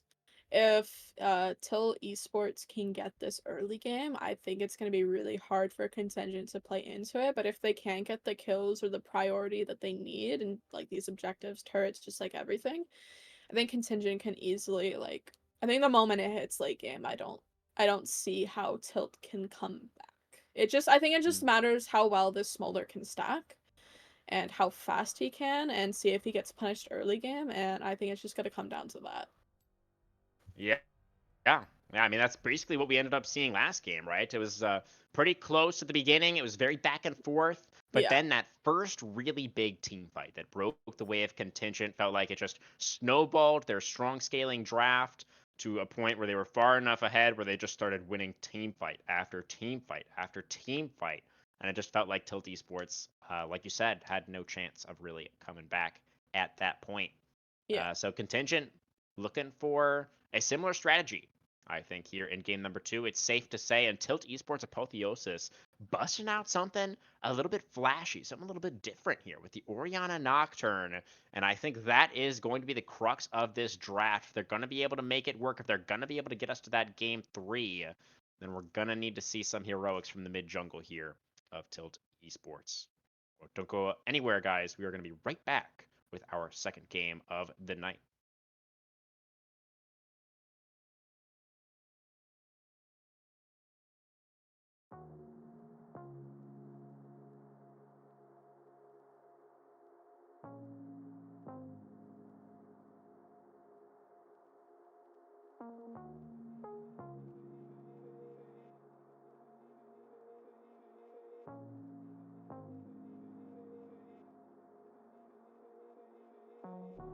Mirrors on the wall, staring back at me. Stranger in the hall, frozen by the scene. Portraits seem to fade. He lost his centerpiece. Can't recall his face. I hope he'll rest in peace. Haunted by my mind, victim or the prey. Everything is fine. Take me to my grave. Bury me alive, keeping me astray. Hard to say goodbye to who I am today. Everything is fine. Take me to my grave.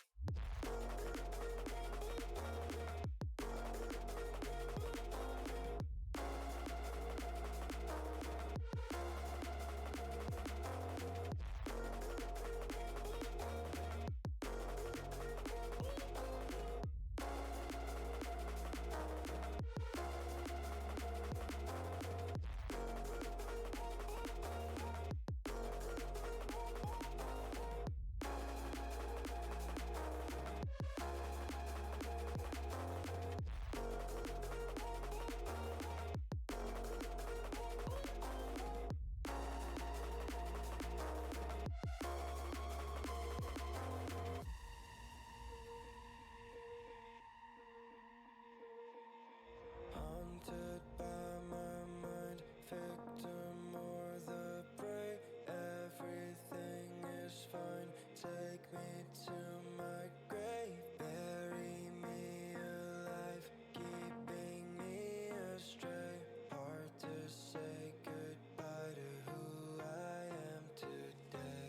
Haunted by my mind, victim or the prey. Everything is fine. Take me to my grave. Bury me alive, keeping me astray. Hard to say goodbye to who I am today.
Welcome to Summoner's Rift. Okay, everybody, welcome back to the Rift for our second game of the night. Teams have swapped sides. You have Tilt Esports Apotheosis on the red side now, and Contingent Esports Black are game 1 winners taking up positions on the blue. It's like just a couple of 5 points this time around, Star. Yeah, I don't think they're trying anything crazy today. They don't have to twitch this time to, like just quickly sneak up on the mid. No heavy CCs, so I think 5 points the way to go. But do you notice any like sums that like you're questioning or any runes that you would like maybe disagree with? So I personally am not actually a huge fan of the Conqueror on the Nocturne. I know it's something that is relatively common. Many folks do go for this, but my kind of take on Nocturne is that you never really want to be in an extended fight where you're getting a lot of value from the Conqueror. Kind of the caveat to that is, we have seen kind of, rising in popularity, sort of almost like a bruisery Nocturne build where you do stack some health. You can even pick up like a Stair Axe and a Cleaver, like these sorts of bruiser items. And, if that is the build that Xenovia is planning on going for, then I definitely don't think that Conqueror is a bad choice necessarily, but I am actually just a little bit partial to the lethal tempo on the Nocturne myself. Right. I want to point out because Angel in chat also pointed this out. This this Smolder has Ghost. He does. I feel like I'm assuming he wanted to keep up with his team in these fights, but I feel like Smolder being really squishy into a Nocturne Ori that's most likely to be targeting you most these fights. I feel like you're gonna have a really hard time in this early game as well. Never mind, that's a problem. You don't have barrier, you that's don't have true. cleanse. Yeah, it can make the Smolder's life in the laning phase, I think, a little bit more difficult, but you don't really pick Smolder for laning phase anyways, right? And the Ghost does just give you so much power in those team fights later on. Just the extra mobility there and chasing down kills and that sort of thing can definitely be extremely impactful. As Aurel's gone for a couple of headbutt pove combos now, and it hasn't really gone that great for him. Yeah, but you're getting some of, like, some poke out of it, but he's had a pop now 2 pots. Smolder did have to pop his, but it looks like they're just gonna back and reset. Maybe look for the gank mid on Epitone here. Could be an angle.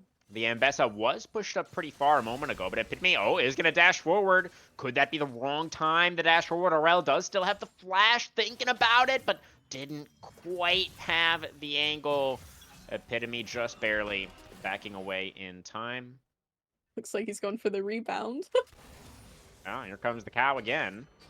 But Ambessa has approximately 7 billion dashes, so as a piercing arrow is going to connect onto Panda. Xenovia is going to get exhausted. The hail of arrows comes up. Panda flashes away, but still gets taken down for first blood. Kawota gets one back. The flash follow over the wall as Water looks to chase down the little Smolder. The Ghost has been activated. Kawota, though, can't sidestep the piercing arrow, trying to create the space. Oh, he stopped to He sneezed. He had to sneeze, and that is going to be what allows Varus to pick up the kill. Yeah, this is a really good fight for Tilt Esports. Finding the good pick on the fight between the Smolder and the Braum. I think they played that very well. I don't think they Contingent was expecting it, considering Oral was around mid at the time. Panda is in a whole bunch of trouble here in the mid lane. He's going to try to flash, get back underneath the turret, and the flash follow underneath goes Source Walker, and just barely the dot is going to claim the kill. One on the board already for the Lilia, our POG from game number 1, getting started early here in game 2. Both teams right now 2-2, 1 kill away from this feat. I wonder who's gonna take it first. We see Source Walker clearing his bot side a little bit low. We have Drake spawning in 10 minutes, Greb spawning in 1. I'm assuming they're gonna look to try taking Drake here, but I don't know if they can, considering how low this Lilia is. She might have to back if they do want to look for it. So she might just be clearing, hey, I'm just gonna get my camps, maybe get level 6. We're a little bit weaker down bot side too against the Smolder into the Varus matchup. Very true, yeah. Both the Lilia and the Nocturne is a little bit of a fight up here towards the top lane, as Aatrox is getting chunked down pretty low. Indigo will be able to back away after dismounting that. Ooh, Fishman has flash, goes for it. The flash away for Indigo. Stays alive for now. The Kled. Oh, I thought maybe you could go for like a backwards pistol shot to try to close the gap, but it'll just be a trade of flashes between the top laners. As I was going to say something, but I kind of forgot now. Yeah, sorry, I got ganked IRL, so I missed a little bit of what happened. My brother Worries. wants me to call his phone, so I'm doing that real quick. But it looks Okay. like Xenovia is starting Drake, canceling Drake. Thinking about it. It's currently warded, so Contingent knows that if they are taking it. It looks like they're starting it on Vision. Looks like they're just gonna trade objectives right here because Source Walker is just up top. Missed the bowling ball on the grubs. Happens to the best of us. I suppose it does, yeah. So maybe the Lilia mastery, not quite there. But you were just saying earlier that probably isn't going to matter too much, right? So I mean, fine. as long as you're landing your stuff, it doesn't really matter. Well, those grubs, like- they're just really agile. You know, they're just really good at dodging things. I think that's what it was. Yeah, very difficult, you know. Really hard. And the shockwave in the mid lane to get away from the Ambessa. The Ambessa ultimate also was committed there, so trade of ults between the mid laners this time. As Epitome does still have the flash advantage over Punda right now. You can tell really wants to try and go for this one, but can't find the angle with the Orianna underneath her turret like that. Right, I'm Has to be a little bit surprised. careful, I guess Epitone is a really mobile champion. Xenovia needs to be very careful here. He's gonna realize all his camps are taken here. Especially headbutt pull from Morel in the bottom lane. As he concussive blows. Or that Oh, was they the, have vision on him. They know he's there. They had that control ward, so they might wait for him to walk down here for his red. Ooh. Oh, it's gonna happen. It's so gonna happen. Oh yeah, they're waiting in the bush. Oh, Oh, the Nocturne did no. just get level 6, but he has no idea. The Swirl Speed is going to miss again, but I don't think it's going to matter. The hide on bush strat worked amazingly well there for the side of Contingent Black, and they will get themselves that feat of warfare. And not only that, just took Xenovia's whole top side. When you're playing Nocturne and you want to be able to get your farm because you don't want to fall behind on Nocturne, because a late game Nocturne without these kills, not going to be very useful. I mean, he'll have his ult, which will always help with vision, but in terms of that, it's not going to be very useful. Yeah, you know, we were talking about how, the paranoia in the mid lane as Ambessa flashes underneath the turret. The flash follow is there for Xenovia. Gets a little bit of revenge on a Contingent member. And that is going to tie us up at 3 kills apiece. Now trying to take away these Raptors. I don't know if Xenovia necessarily has time. Is going to get found in the Raptor pit. Spell shields. The first moving blows. The Fear Tether is going to come out now as well. Is the Conqueror value going to be there for the Nocturne? Source Walker. Watch out, Eep! Oh man, Xenovia, he didn't watch out for the Eep! And he got bonked. Yeah, you know, really greedy play for Xenovia. Probably just wanted to get, like, you know, some sort of, like, CS back because he got his whole top side taken. But, you know, if you read too far, you're low HP, they know you dove and walked down. I would not stay there. And he just got punished for it. Yeah. It's just a classic example of a jungler giving in to their worst instincts, right? The devil on his shoulder was telling Xenovia, he took your camps. You need to take his camps. But it wasn't the play. Yeah, now because of this, Source Walker's just gonna take his top Raptors again because he's so far ahead. He's stacking these Dark Seal stacks as well. This Lily is gonna be an issue later game. And this is the exact thing I was saying in draft, that this Lily is just gonna be so fast that they're gonna have a really hard time, like, knocking her down. That's right. And, you know, we were talking about how the Nocturne can work into the Lilia, right? But that is contingent on the Nocturne and the Orianna together being able to burst the Lilia down, like we said, 100 to 0. And if Source Walker is ahead and has an item advantage, remember a lot of the items that Lilia builds include health. If you can't burst the Lilia, then it's just not really going to work out. Yeah, so I feel like, the all-out committed there, or that's Cassante's ultimate. And Bessa is going to do a thing, and now she's going to dash all over the place. Another thing that she really likes to do. The Glacial Fisher does come out there. It's a knock up onto Panda, but Epitome going down so low. The flash from Morel is going to get denied by the Kled, but in comes the Aatrox off on the flank. They are going to be able to finish off Epitome in the end. So 1 kill back over to the side of Tilt, and we are tied again on the scoreboard at 4 kills apiece with the Grub spawning. really good counter gank by Oral. Just being there at the right spot. That was Xenovia. I don't know who should be careful here. We do have Paranoia, but we do not have the Shockwave. Teleport's they're also coming down in in from this both of the one. mid laners, so they return to the mid lane. Sourcewalker flashing forwards, finds the sleep. It's only onto the Alistar, but they are going to be able to take down Aurel. Sourcewalker now on a rampage, 4-0 on this Lilia's Epitome, dashing forward, back from the grave, and he's angry. He wants some revenge on Puna the Orianna, trying to get back underneath the turret. The Nocturne, it looks like, will not be so lucky. Tries to go for the Paranoia, and immediately gets destroyed by the Kled. So, now, again, the advantage for Contingent. Looks like Contingent's gonna take 6 grubs here. Missed a Q. So Swagger, I'm gonna call every single one of these missed abilities. I just find it a little silly, but again, he's playing super well, so you know, just a little bit of banter here and there. Looks like just gonna take Xenovia's Raptors 3rd time in a row, just literally waiting for them. But they're in a really good spot right now. Although he is taking the Raptors, I feel like he should have went down to Drake because how far his team is ahead. He just took Raptors instead of taking Drake, which would have gotten them the feats, I believe. Enemy Raptors over Drake, definitely more important, for sure. Sourcewalker. It's a game ender. In all seriousness, no, the Lilia is here now to contest the objective. The smite is true from Xenovia, and now it looks like the side of Tilt, they want to go for the team fight as well. It's a lot of chaos here right in the thick of things. The Ambassador does get taken down by the hail of arrows. Actually, Alistar getting the last hit, but Sourcewalker is still alive. The Lilia still prancing around in this team fight as now it's Water flashing forward, desperately trying to finish off some of these kills, but Kawoda gets away from the Varus, and now it's going to be Sourcewalker just prancing all over him, picking up right where he left off last game as the Aatrox is teleported in, and now he's going to flash over the wall, and Panda's just going to run away from him and make him look a little bit silly. Absolute tragedy there. At least for the side of Tilt, they do get the dragon, but there's not much else in the way of good news. Yeah, that was a really good team fight for Contingent. You know, they're just slowly getting like 4 more kills, and they're slowly accelerating this game, and that's what you want, including when you have a Smolder. Just gonna get a quick stack check on Smolder. He's at 95 stacks. That's pretty good, considering like it's just been like I think it's just kind of been like an AFK lane down there.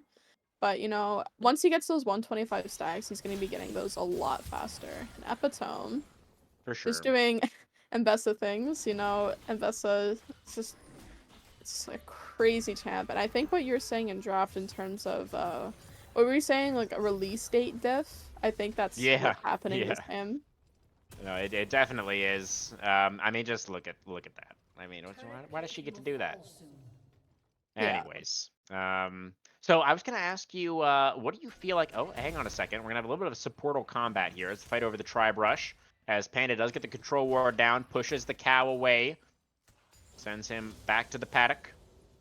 And yeah, so I was going to ask you, at what rate do you feel like is a good rate of stacking for the Smolder? Like, when would you want to see Kawoda get to that 225 breakpoint for you to really be happy with the Smolder? So I don't play Smolder much anymore, but I believe we'll get back to that in just a moment, as Panda in a whole bunch of trouble is going to get taken down. In comes the Paranoia, though. It's going to be Xenovia able to trade it back as both mid laners in the Death Chamber. And now it's going to be the Fear Tether. Does go through on a Sourcewalker, but the Nocturne cannot chase underneath the turret.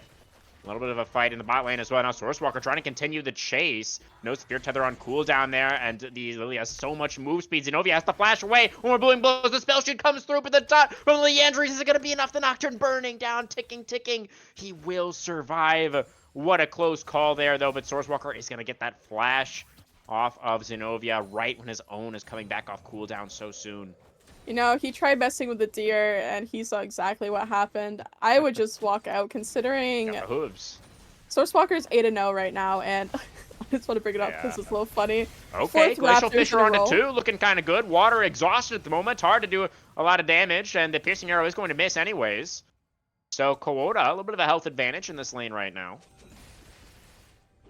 Yeah, it looks like Panda just got away with the, what's the saying, like the thing of his teeth? Skin of his teeth? Skin of his teeth, yeah. Just barely got away there. Kawoda, Punda is going to lose some teeth, I think, in the immediate future here, possibly, as this World Seed is going to connect. The Orianna will survive with the shield from the ball. Lost 1 tooth. Yeah, it looks like Sourcewalker is just really taking over this game, really punishing the mid lane here. Oh, yeah. They cannot stay. It's just she's so far ahead now. She has the Magi, so she's stacking up to those 25 Oh, stacks. that's Zenobia is going to get that flash off from Sourcewalker now, but the turret is going to drop. Now the Nocturne has nowhere to hide. He goes for the spell shield, but now the Ambessa ultimate gets committed, and the Nocturne is going to be obliterated. Epitome picking up their first of the game. All right, now that there isn't much action happening, I can happily answer your question. Again, I haven't played Smolder in a little bit. I used to be a Smolder merchant when he first came out, but I believe I was told a pretty good full stack 225 is around the 20-minute mark, 20 to 22 minutes. Yeah. But I don't know how that works in comp game, and I know he's been like nerfed and like buffed like a bunch of patches. This was like many months ago, so Kuota is going to get shockwaved. Doesn't have the flash. Mom does come out, but she's not going to be able to save her offspring. So, solo kill for Punda. that's a really good pick. Oh. Khaled is going to charge into an Alistar. Aurel doesn't really seem to care too much, but that Swarovski connecting might be a little bit more cause for concern. And in comes the Ambessa off on the side as well. The Paranoia does come out from Zenobia to try to peel for the team, but the Nocturne is going to get taken down first. Now the headbutt to try to get Epitome into danger. They are going to be able to trade back onto the Ambessa. In comes Indigo off on the flank, gets the knockups from the Q3, but look at Sourcewalker, the Lilia, still able to prance around, still able to do some damage. Looks like it's just going to be that 1-for-1 in the mid lane. Sourcewalker is thinking about trying to continue this fight, but doesn't have the Lilting Lullaby right now, so there's not too much more I don't think that the Lilia can do here. I think Lily just prancing around with max stacks, running in when she has Q. That's just pretty typical, like, team fighting for her. Like, you just don't want to sit around and, like, just tank a bunch of damage. You run in, do your combo, and run out, and you just rinse and repeat until the fight's over. And I think based on how game 1 went, Contingent is playing, like, the exact same way because, again, I don't think you gotta fix what's working, right? They pretty much have the exact same team comp. They have the scaling, now Smolder instead of Mel. Again, this is what I was saying back in draft. And instead of Yi, they have the Lilia, both very fast champs and very snowbally champs as well. So I think they're playing it how they want to, and I think they're playing it well. Definitely.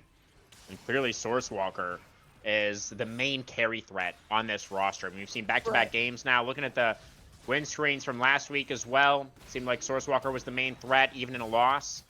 As we're going to have another team fight breaking out in just a moment here. As the side of Contingent trying to force their way in. This would be a sole point for the side of Tilt if they can get the Dragon. They're trying to burn it down right now, but Sourcewalker is right there. And now here comes the fight breaking out. The Dragon does go over to Tilt, but the team fight might not be looking that way. Look at Sourcewalker, full HP on the Lilia, trying to get some work done. Doesn't have the ultimate available quite yet, though, and it's a couple kills. Alrighty, going over to Tilt. Panda in trouble, tosses out the Glacial Fisher, trying to retreat, but dashing forward is the Aatrox. Double kill for the Varus. Smolder can't get away. It's an absolutely massive team fight win for the side of Tilt Esports Apotheosis, a desperately needed one. Yeah, I was just gonna say, this is a really good team fight for Till. Now they're on Soul Point. Like, we've been talking about how far, like, Contingent is, like, running this game, but you gotta keep in mind, Xenovia's gotten all 3 Drakes. Even though, like, they might be behind in kills, or, like, in terms of, like, if you're looking at the jungle's KDA, like, behind in, like, gold and KDA, he's gotten the 3 Drakes, and, like, that's what you really want when you're behind, because Drakes is the ones that's gonna win you the game. I think Drakes are a lot more important than Grubs, in my opinion. And now that they're on Soul Point, and they had their first team comp, I don't know if you noticed, Xenovia and Punda did get off that ult combo that we were talking about in the draft on the Smolder. That's how he got locked down. And I think this is going really good. And now they're up in gold, so I think Tilt's in a really good spot. Yeah, good call out there, Star, and absolutely agree about the Dragons as well. And not to mention the fact that it's Mountain Soul, right? One of the strongest souls in the game. So at this point, yeah, I think Tilt are actually feeling fantastic about their current spot here. But the other side does still have a Smolder. Yeah. So you can sitting at 168, 170 stacks. So I'm gonna say in like the next, surely in the next 10 minutes, he should have these 200 stacks. And I feel like I just want to go back to this play where Sourcewalker took the Raptors over contesting Drake. I think that's gonna really bite them in the ass in these next coming fights. Because now they're on Soul Point. This could have been where Contingent had 1 Dragon at this point, and then Tilt would have had 2. Like, very different. I feel like it would be a really different game. Oh, absolutely. They are going to be must-win fights for the side of Contingent Esports Black around all of these subsequent dragons. You know, Yeah. like you said, the Smolder should, I think, probably have his stacks for the next dragon fight. It's going to be pretty close. I mean, he's not farming right now. Probably won't have it, actually. I don't think he will. Unless if they just sit mid and Water and Oral just keep getting hit by these Qs. It just really depends. Herald is also alive. So is Otacon. Voracious Otacon in the bot lane.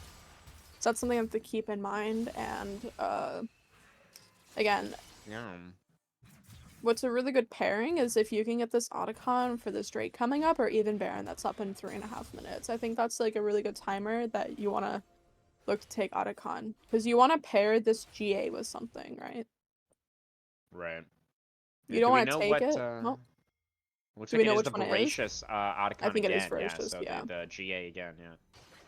like 95% of the time in comp it is Voracious, so I just assume it's Voracious. So funny. But in solo queue, it's literally ruinous every single game. Yeah. You know, you get the best of both worlds. Solo queue, you get the petals, and then in comp, you get the Voracious. Yeah. Well, at least we do get to see both, kind of. Works out okay. You know, Smolder might actually have these stacks. It's really close. It's He's almost at close, 200 yeah. right now. I don't think he's going to quite get there. I mean, it's just a little bit over a minute now in the Dragon Spawn. And the side of Tilt have been really good about showing up to these objectives on Spawn.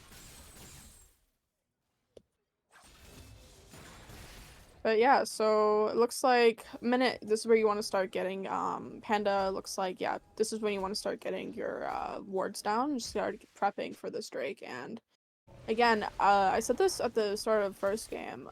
Contingent have these really deep wards that they're not sweeping. So, or sorry, Tilt have these really deep wards that Contingent aren't sweeping. So that they don't know they're on vision right now. And like, again, like, this is going to be really important for later, including Panda sweep the river instead of here. So like, they have a lot of vision and they can play around this very well. Actually, Star, something else that I did really want to bring up, but I don't have time to right now because we have a dragon in 20 seconds. Maybe I can get back to that later. As the side of Contingent Esports trying to move into the river, trying to maintain this control to prevent Tilt from moving in. It's very, very critical for Contingent that they keep control over this area, but it's so tough to keep a Nocturne out, right? There's even the blue orb on Water. So if necessary, the Varus can just toss that blue orb into the pit, and Zenobia could yeet himself in there for a possible steal attempt, if that's something they do decide they want to go for. As now, the tables have turned. It's Tilt that have moved into the river. It's Tilt that have river control. They maintain a presence in that line brush, and they push Contingent all the way back underneath their mid-tier 1. You know what I really want to see? I really want to see Sourcewalker stack her passive up on this wave and then look to flash Q ult. I think that's gonna be... That's one of the best ways that you can, like, engage a fight. And I think that they can possibly do it if they, like, they're really clumped right now. If she looks for it, I think it's very doable. You gotta choose, though. You can only Xenovia's use on the way this for break Lilia right to now. stack, or... Yeah, absolutely is. Fish feeling the pressure, trying to force his way into the river. Mom comes out, but side Braum has almost gone down already. Sourcewalker into the thick of things. Sourcewalker trying to be it, the difference maker. They take down the Orianna. Epitome into the backline as well, is trying to do some work on this Ambessa. Sourcewalker is still alive, is still prancing around. The Mountain Dragon hasn't been taken, and it's going to be a wipe as the Smolder has stacked. And it's going to be a 5-for-2 team fight win. Contingent Esports, their backs were against the wall, but the little dragon that could, he finally got there. And now there will be another dragon as the prize. That was a really good fight for both sides of the team. I think it's just Contingent came out on top there. Smolder got his stacks in the middle of that fight, by the way. Crazy. I think there may have been like miscommunication there. I'm not sure. Xenovia was sharding Drake, but I think you just want to shred that or have Xenovia present in the start of the fight. I don't think it was necessarily bad, but I think it was just like it was a little bit delayed there. So they're just gonna take Otacon here for free, and then possibly look to take Baron with this Otacon. Yeah. Absolutely massive. The fact that Smolder has stacks now as well. I mean, clearly for the side of Tilt, they thought they could win the fight, right? They had Yeah. been winning the fights up to this point. So, you know, I don't hate the call, but I think I agree. I would have really liked to see Zenobia, honestly, just stay on the dragon, have everybody else just buy time and try to secure that Mountain Soul. And then they opted in for the Yeah. team fight. It didn't work out. And now, all of a sudden, it feels like the tables have completely shifted. I mean, it's about a 2.5 gold lead for Contingent. They've got their Otacon buff, and they're going to be looking for the Baron here, I think, pretty soon. And Kuwota's now online. Like, he's no longer a baby dragon. He is fully grown up. He's got that, like, Elder Execute now, and that's going to be a really good... Like, it's really, really good, I think, for Contingent, considering, like, how Nocturne wants to go in with Aatrox, and, like, I think they're just gonna get shredded very fast now. That's pretty dangerous. And we discussed as well, you know, the fact that the Smolder has so many meatballs around him to create that space and try to keep him safe, right? So, assuming that the side of Contingent are going to be able to execute on that, then Kuwota should be able to do all the damage that they need, alongside a Source Walker, of course. Do you remember what your question was for me? Oh, wait, you might have to wait. Yeah, I think it's going to have to wait again here, as Aurel is in trouble as Kled charges forward. The Alistar does have the ultimate, isn't actually going to have to commit it, as the tier 1 in top lane will fall. Baron has not been secured yet, but Contingent still finding some success with the siege. They probably have about a minute of their GA left, so I'm assuming... Oh, they hide on Bush. It's the same Bush Star! Oh, this time it's going to be Aurel who gets caught out. Now the Glacial Fisher connects onto Punda. The Orianna goes to sleep underneath the turret, and it's going to be a very long nap. 46 seconds to be exact. And I don't know if the Nexus... Well, I guess the Nexus will probably survive, but the Baron won't. Yeah, no, they're definitely gonna take Baron here, and then I think they're just gonna look to regroup and possibly end on this next team fight. They know they're very strong, and based on how these fights have been going, like, no one has been surviving. So they're just be like, hey, let's just take Baron right here, and then look just to end with it. We got Epitome and Fish playing bodyguard here. The bouncers outside the Baron pit. They are going to prevent any wards from getting dropped down by Tilt Esports. And this Baron will go over uncontested. So a monstrous lead now for Contingent Black. There's still the possibility of the Mountain Soul, but they're not going to have any map control to try and go for it. No. And they knock off the Spell Shield with the Swirl Seed. And the poor little immobile Varus just gets absolutely dogpiled. Zenobia does have the blast going to get over the wall, but Kuwota just flaps over after him. And the Dragon goes unstoppable. 8 kills now for Kuwota. They've got a 5v3 on the map with Nash. I really like that Tilt just try to get something out of this Baron. Like, hey, we know we're all there. Let's just try getting something out of it. So they just tried getting that mid tower, but just unfortunately, they took that Baron too fast. Got caught. That bowling ball really screwed over Water, knocking his, yeah, what you're saying, knocking his Edge of Night off into the Mbessa R. There was really not much he could have done there. And it was just unfortunate. Yeah, but really well that was played just, by Contingent. an ADC gameplay experience in 2025, right? Yeah.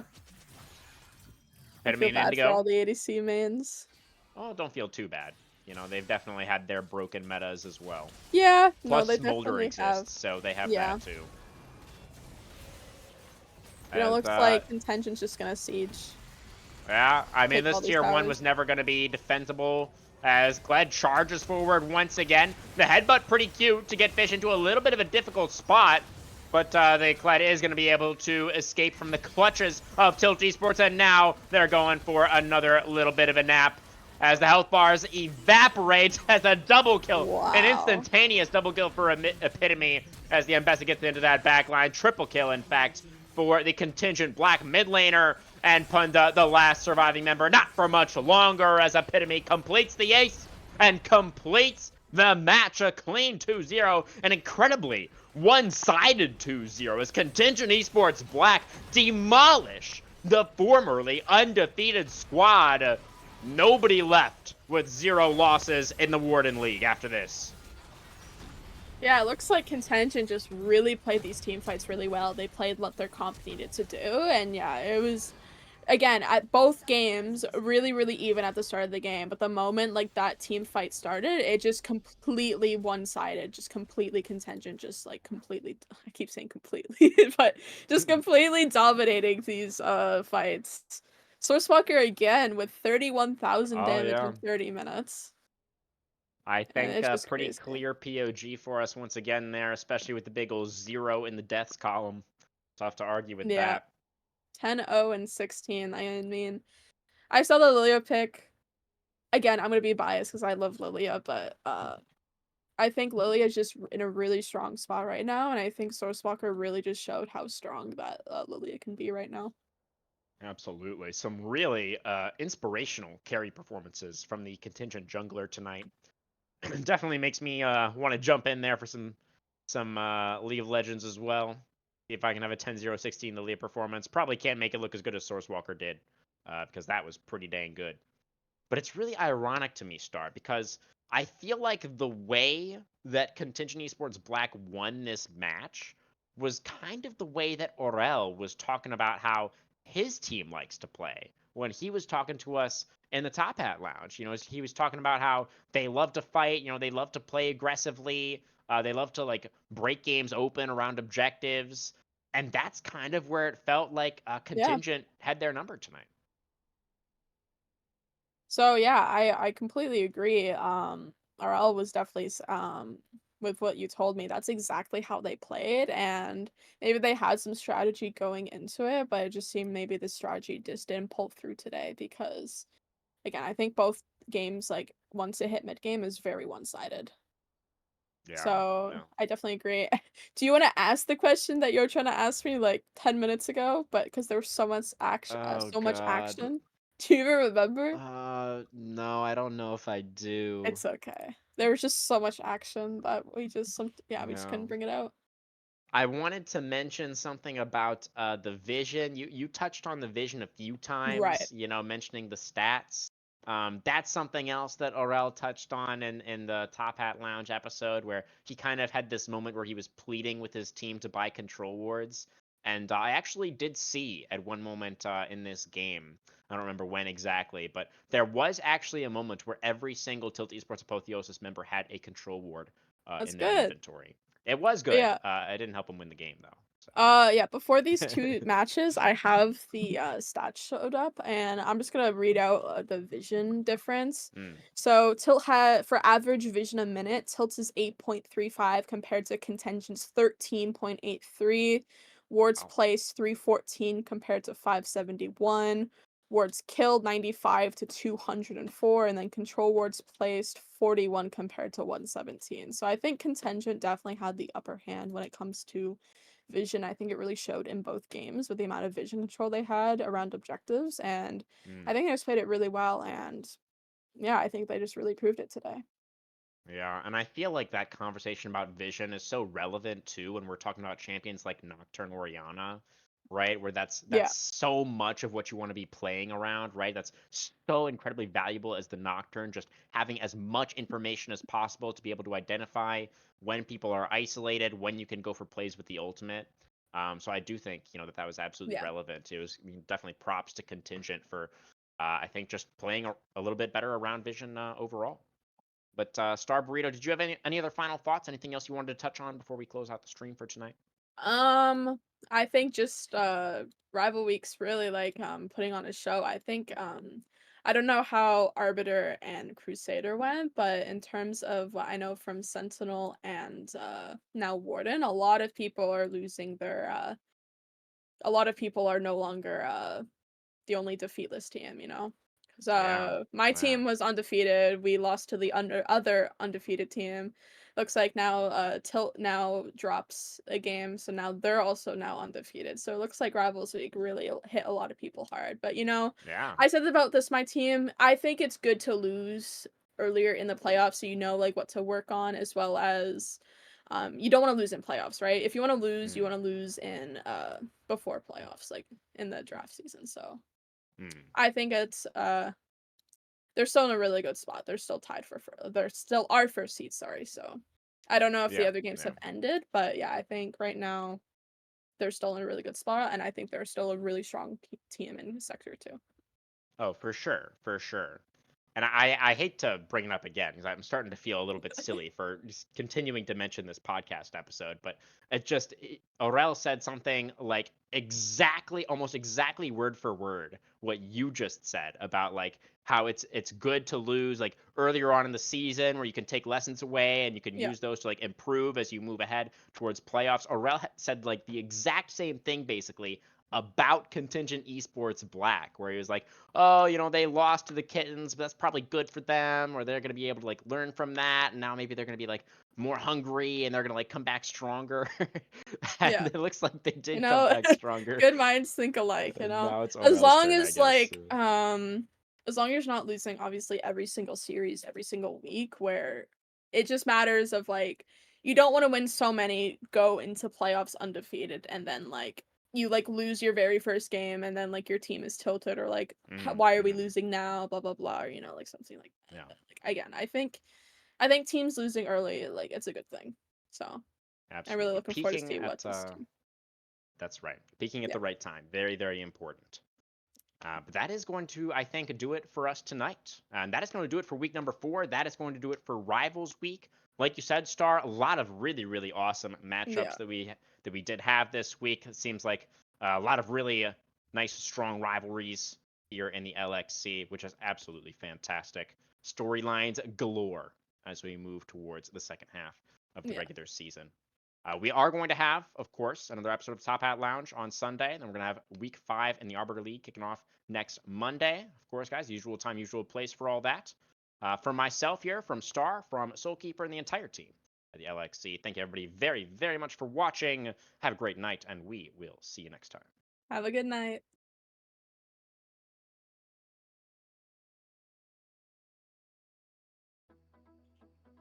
I never see the lights out.